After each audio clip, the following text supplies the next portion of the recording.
Bonsoir, bienvenue dans votre podcast historique. Aujourd'hui, on va parler préhistoire. Et on va amorcer un petit peu en travaillant cette notion de préhistoire. Parce qu'on parle de préhistoire, mais qu'est-ce que la préhistoire? La préhistoire, c'est déjà un mot valise, un peu comme porte-moyeu, comme prête-nom, c'est-à-dire tu prends deux mots, tu fais fusion, pouf, ça fait un troisième mot.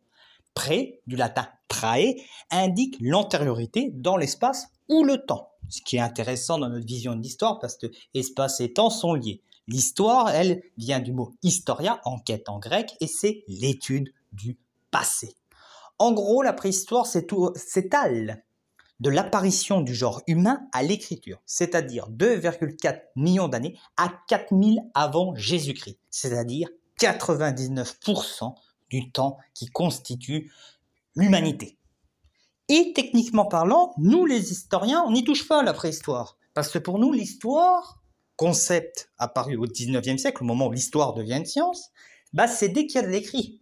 Donc, c'est-à-dire les 4000 dernières années.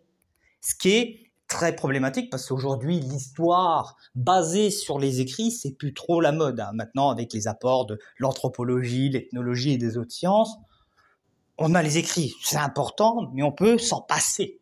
Et heureusement, vous imaginez un petit peu. De plus, le mot préhistoire posait problème. Déjà, il est apparu au 19e siècle. Comme beaucoup de concepts en histoire, c'est plus opérant parce que la science a évolué. Et puis, l'autre problème, 99% de l'humanité passe en dessous du radar. C'est bien, on veut faire de l'histoire, mais si on passe à côté des premières croyances, des premières sociétés, des premiers échanges, il y a quand même eu des choses, des inventions quand même dans ces 2 millions d'années. Énormément de choses. Donc c'est pour ça que le concept de préhistoire, on le garde encore aujourd'hui parce que c'est bien utile, notamment dans l'enseignement, mais c'est un concept que l'on doit malheureusement déconstruire et apporter une réflexion parce que déjà, toutes les civilisations n'ont pas eu l'écriture en 4000 avant Jésus-Christ. Par exemple, on peut prendre les Pygmées, on va pas dire qu'ils sont restés dans la préhistoire jusqu'à 18-19e siècle.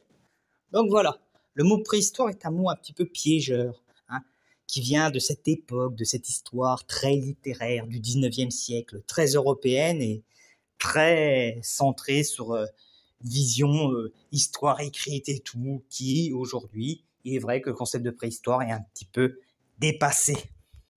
Alors, dans un deuxième temps, on va faire un peu la chronologie. Alors, je vous avoue, c'est un scan d'un livre parce que les logiciels que j'ai pour faire les frises chronologiques remontent pas aussi loin. Ils remontent vers moins 5000 avant Jésus-Christ.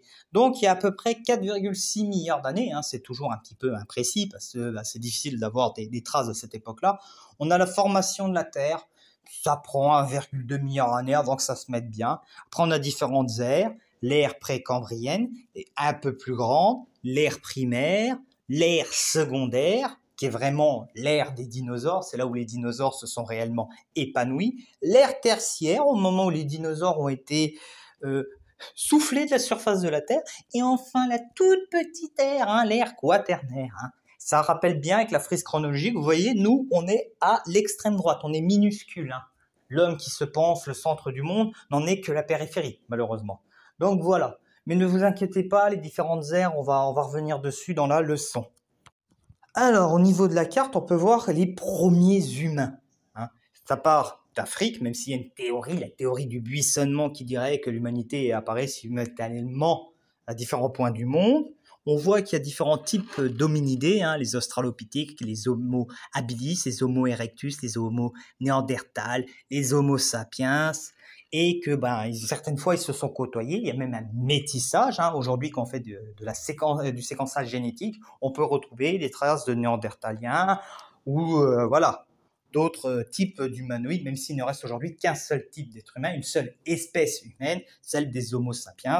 Après, quand on gratte un petit peu dans la génétique, on voit les métissages qu'il y a pu avoir avec d'autres espèces d'hominidés, parce que, à un moment, ça s'est rencontré.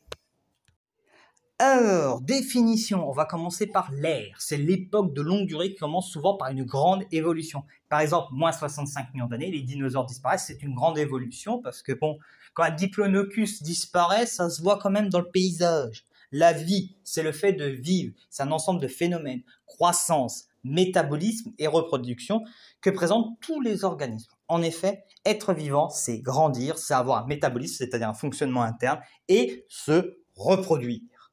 L'homme, c'est un être appartenant au règne animal, c'est un mammifère. Déjà, c'est un animal, hein. L'homme qui se croit supérieur, non, tu es un animal, tu resteras un animal, un mammifère, c'est-à-dire qu'il porte son enfant à l'intérieur de son corps, un primate de la famille des hominidés. Il est le seul représentant de la branche des hominidés à l'heure actuelle. Le primate, c'est les mammifères regroupant notamment les singes, les lémuriens et les hommes. Il y a eu un ancêtre commun, après chaque espèce a évolué. Quand on parle d'Afrique orientale, on parle de l'Afrique de l'Est, et quand on parle de l'Afrique australe, on parle de l'Afrique du Sud, ou le sud du continent, pour être plus précis. Quel plan nous allons suivre? Déjà, on va voir premièrement à la recherche du passé. Grand 2, la vie, l'homme. On va voir l'apparition de la vie, de l'intelligence, de l'homme. Et qu'une fois que l'homme est apparu, il a conquis la Terre, hein, en la peuplant dans tout son espace. À la recherche du passé. La Terre s'est formée il y a presque 5 milliards d'années. Depuis sa transformation, elle a subi une évolution permanente et de profondes transformations. Pour étudier cette évolution, on a pris l'habitude de distinguer différentes périodes, appelées ères. Ère précambrienne, ère primaire, ère secondaire, ère tertiaire ou ère quaternaire. Il y a la théorie de la dérive des continents. Au départ, il n'y avait qu'un seul continent et après, progressivement, ces continents vont se déplacer, hein, parce que les plaques tectoniques bougent. C'est pour ça qu'il y a des tremblements de terre, par exemple. C'est pour ça aussi qu'il y a des montagnes, parce qu'il y a deux plaques qui se font bonjour, ça s'élève. Et voilà, on a ça. Hein, cette magnifique carte qui est à la droite de votre écran, qui va bien vous montrer comment ça a bougé et que les rapports de voisinage ont un petit peu évolué, surtout les voisins. Le relief s'est en permanence modifié. L'érosion aplanit les montagnes pour faire des plateaux et a creusé des vallées. Les éruptions volcaniques ont fait apparaître de nouvelles montagnes. Les alluvions ont comblé les vallées, régularisant leur relief. Le quaternaire est la dernière des ères. Au cours de cette période, le climat subit plusieurs fois de profondes transformations et l'homme s'est développé. Lors de cette même période, la Terre a connu plusieurs époques de glaciation. Regardez bien la carte. Le climat se refroidissait fortement, les lacs et les cours d'eau gelaient. La pluie et la neige en tombant formaient une croûte de glace. Les zones aujourd'hui tempérées devenues froides. La végétation se modifie et seuls les animaux adaptés à ce rude climat survivent. À ces périodes de glaciation succèdent des périodes de dégel. Le climat se réchauffe, la glace fonde, les océans gonflés par l'eau des glaciers montent de niveau, immergent une partie des terres sur laquelle nous vivons. Et vous voyez bien avec la carte, hein, ça a évolué. Il y a des endroits, à un moment, l'Angleterre n'était pas une île. Hein, grâce à la glace, on pouvait avancer très bien.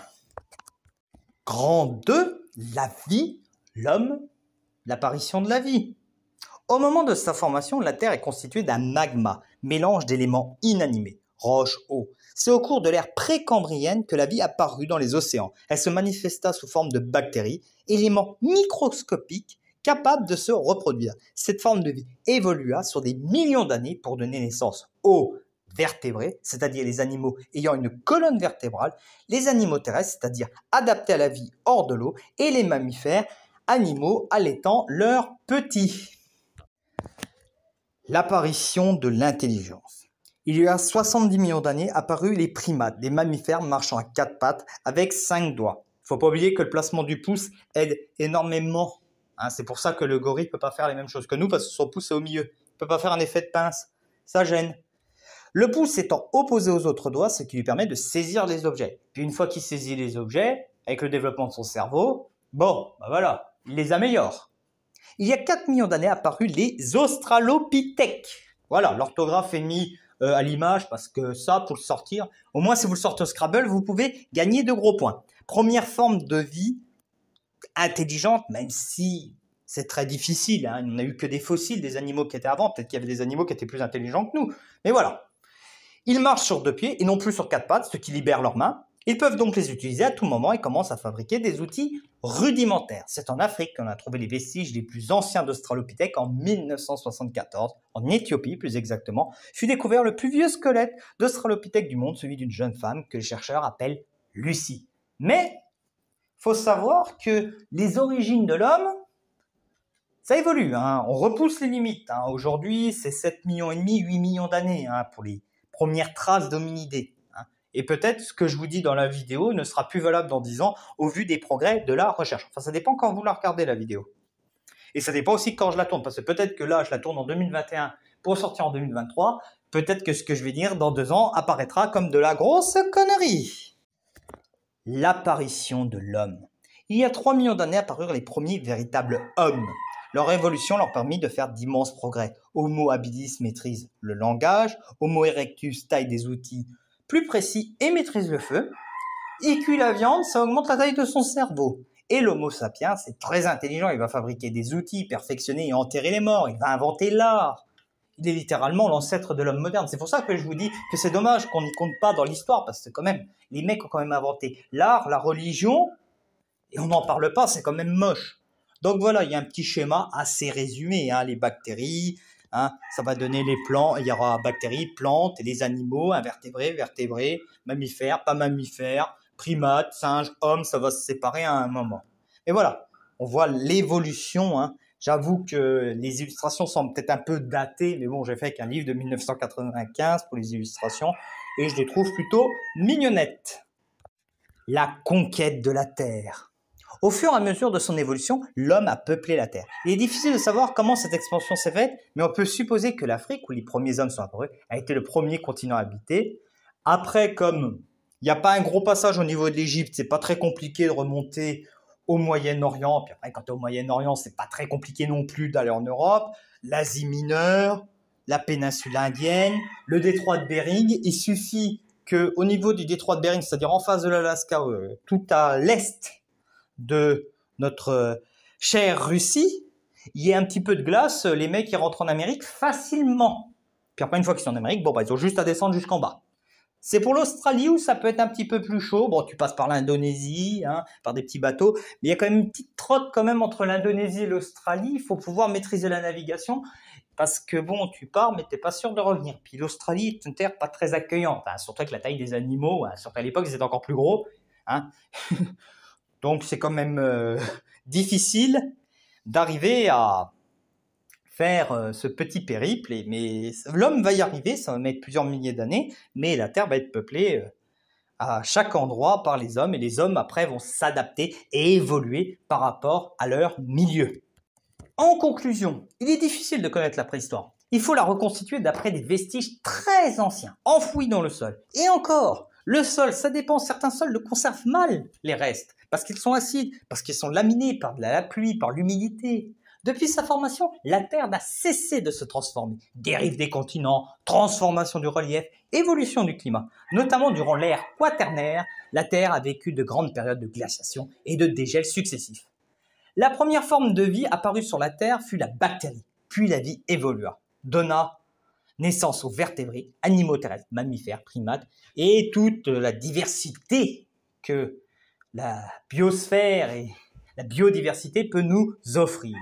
Les premiers êtres intelligents, les australopithèques, sont des primates très évolués, hein, notamment au niveau de leurs mains, au niveau de leur façon de se déplacer, ce qui leur permet de faire d'autres choses et donc de dominer un petit peu mieux leur environnement. Puis l'homme est apparu. On pense en Afrique, capable de parler, tailler des outils, maîtriser le feu, puis enterrer les morts. C'est le début de la grande histoire de l'homme sur Terre. J'espère que cette première vidéo sur la préhistoire, parce qu'il y en aura une autre, hein, sur politique et néolithique, hein, vous inquiétez pas, un peu plus tard sur la chaîne, vous a plu. Si elle vous a plu, vous pouvez liker, partager, faire de la pub pour la chaîne, les réseaux sociaux, les financements participatifs, tout est dans la description. Je vous souhaite une bonne fin de journée. Ciao!